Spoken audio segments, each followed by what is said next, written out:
This is a few select problems worked out for worksheet 5 on unit 7. So question number 1, we want to graph the parabola and we need to find the graph graph the focus, the directrix, and also the focal chord endpoint. So this is still using our old method. So the first thing I want to do is get this into descriptive form. So I want to get y minus 1 by itself, so the non-squared term. So I'm going to divide both sides by 12. So when I do that, I'll get, I'm going to write this over here, so I'll get y minus 1, because that cancels. And then instead of dividing by 12, I'm going to write that as a coefficient, so that would be 1 over 12, and then x plus 3 squared. So this would be my descriptive form. So my vertex, so I should have had a space here for my vertex, so I'm going to write it off to the side here for V. So what's affecting the x is 3, so that would be negative 3. And then what's affecting the y is 1, so 1. So there's my vertex, so negative 3 and positive 1. So let's graph that. So left 3, up 1. So there's my vertex. And then I have 1 over 12 here, so I don't want to do my stretch, like I don't want to go up a 12th and over 1. So I'm going to use my focus and focal chord endpoints. So I would do 4c is equal to 12 to find c. Let's get that over just a little bit. So I have the over 12, so not a lot of room for work here. So let's just do, I don't know, over here, how about that? So 4c equals 12, so c is equal to 3. So this is a parabola opening along the y-axis, so it's going to open up because it's positive. So from my vertex, I'm going to go up 3. And down 3.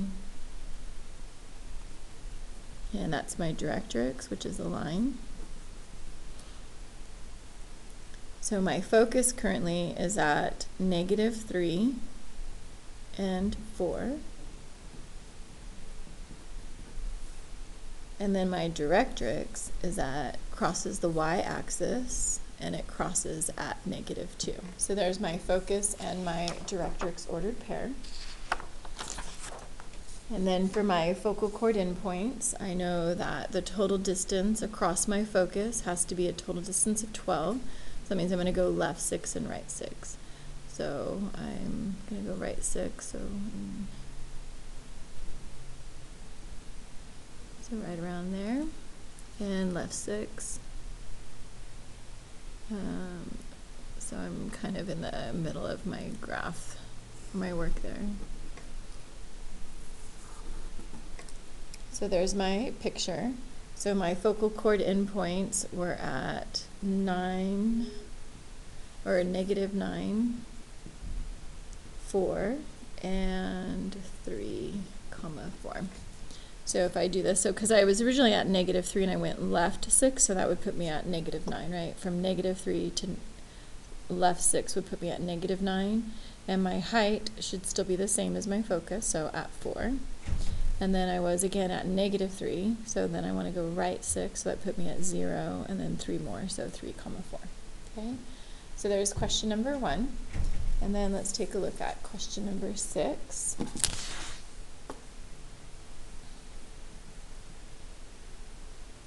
So for question number 6, I want to get this straggler number over with the x, so I can put it into descriptive form. So that means I'm going to add 4 to both sides. So then I'm going to do that part down here. So that would give me x plus 4 equals 1 over 10, and then y plus 1 squared. So that gives me the descriptive form. So I want to find my vertex. So give me a space here. So what affects the x is 4, so that would be my h, so negative 4. What affects the y is my k, so negative 4, negative 1. So that gives me my vertex, so I'm going to go left 4 and then down 1. And then this is a sideways horizontal parabola because it's an x equal, so it's going to open up along the x-axis, and it's going in the positive direction. So I know that the graph is going to do something like this. So I don't want to do my stretch because I don't want to try to go movement of a tenth. So I'm going to do my focus and focal chord endpoints to do an accurate graph. So I'm going to set my denominator, so 4c equal to 10, and then divide by 4. So I can divide out of 2, so that would be 5 over 2, or 2.5. So that means I'm going to go, since it's a sideways problem, I'm going to go left and right, 2.5. So I'm going to go left 2.5, which will give me my directrix, and then right 2.5, which will give me my focus. So then for my ordered pair, so I'm like halfway in between -1 and -2, so that would be left -1.5, and then I'm on the same y value, so -1. So I was at -4, and then if I go 2.5, so 1, 2.5, I'm halfway in between -1 and -2, so that puts me at -1.5, and then I'm still in the same y value, so that's down 1. So now for my directrix, it's crossing the x-axis. I just need to figure out where is it crossing the x-axis. So I was at -4, right, because there's my vertex at -4, and then I'm going left 2.5. So left 2.5, so 1, 2.5, so I'm somewhere between -6 and -7, so that would be halfway in between, so at -6.5. So then my total focal chord distance is going to be 10. So from my focus, I'm going to go up and down 5 units to get a total distance of 10. So I'm going to go up 5 and down 5. And do my graph. And so there's an accurate parabola graph, and again, I don't want to do my stretch because I don't want to try to figure out where is the 10th. So now for my focal chord endpoints, so I'm still at the -1.5, right, because my focus is at -1.5 on the x, so both of these will be -1.5, or 1.5, you might have that. And then it's my y value that changed. So I started at -1, right, I'm looking right here, so I started at -1, and then I went up 5, so that would put me at +4. So -1 and then up 5 puts me at +4. And then at -1 down 5, and that would put me at -6. Okay, and then let's do one more. Let's do the backside, question number 7. So for this one here, we want to make a sketch and then use the formal definition. So for that means we need to have the distance formula. Oops.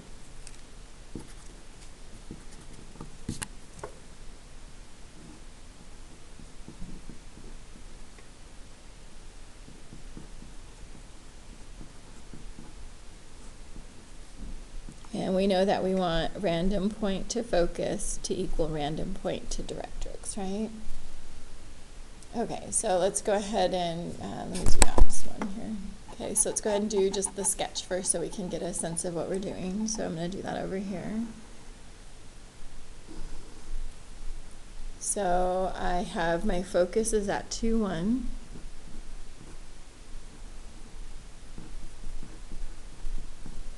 And my directrix is at -2.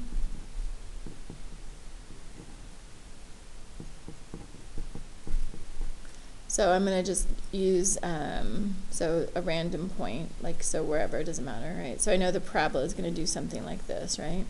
So I'm going to call this my random point, xy. And it doesn't matter where I put that, right? Oops, let me show you what I'm doing.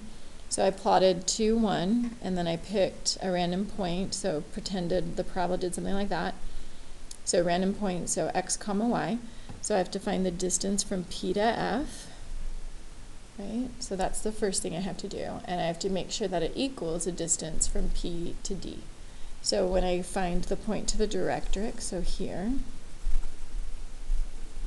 its x value is given as -2, but we don't know the y value, so we just use y. So I need to verify that the distance from P to F is the same as from P to D. Okay. So I want to make sure that the distance from P to F equals the distance from P to D. Okay. Just put one more here. So then I'm just going to list the ordered pairs. So P stands for random point on the parabola, and F stands for my focus, which is given, so 2, 1. And then I want to write down the point for P again, so random point on the parabola. And then the directrix, the x value was given. And then it could be any y value. So that's just my setup, right? So this is the part we have to be able to do. We have to say and remember that from P to F, that has to equal from P to D. And then I have to remember that P stands for random point on the parabola, so the x, y, right? So it could be any point anywhere. And then my focus is given, and then either the x or the y of the directrix will be given, and then the other one could be just wherever, right? So in this case, x was given as -2, and it could be anywhere for y. So now I use that formula. So then I know when I write my formula, I'm going to have the square root. I subtract my x values, so I'm going to subtract my x values, squared, and then subtract my y values, squared. And then do the same thing for the other side.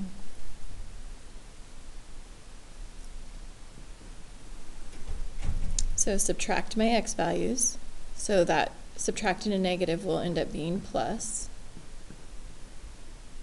and then subtract my y values.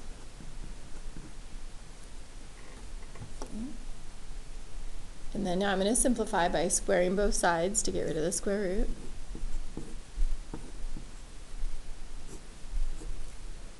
And then I have 2 of these, and 2 of those. Okay. Y minus y is 0, so that's just going to be 0, so I don't need to write that. And then I have 2x plus 2's.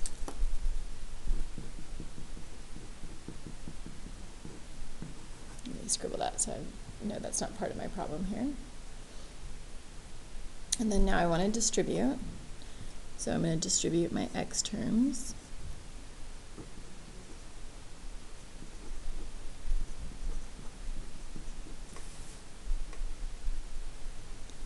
And then I can see that I have x terms that will distribute and x terms over here that will distribute, and these will help cancel each other out. But there's nothing on the right-hand side that has a y term in it, so it won't cancel out.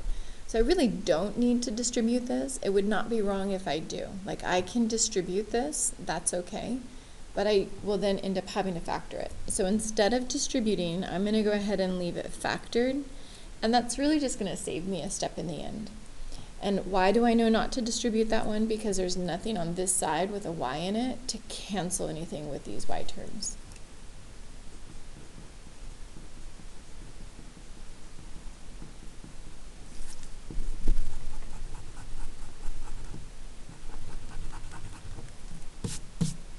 Okay, so all I've done right now is just distribute everything out with the exception of my y terms.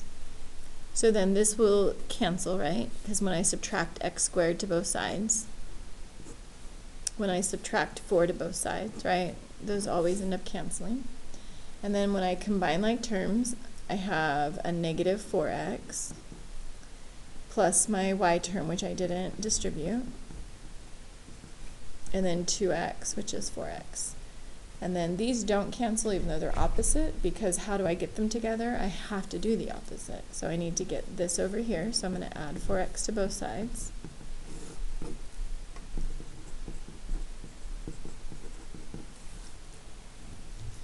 And then get x by itself, so I'm going to divide by 8. So x equals, and then make that a coefficient. And so that's my equation. Okay, and that's it.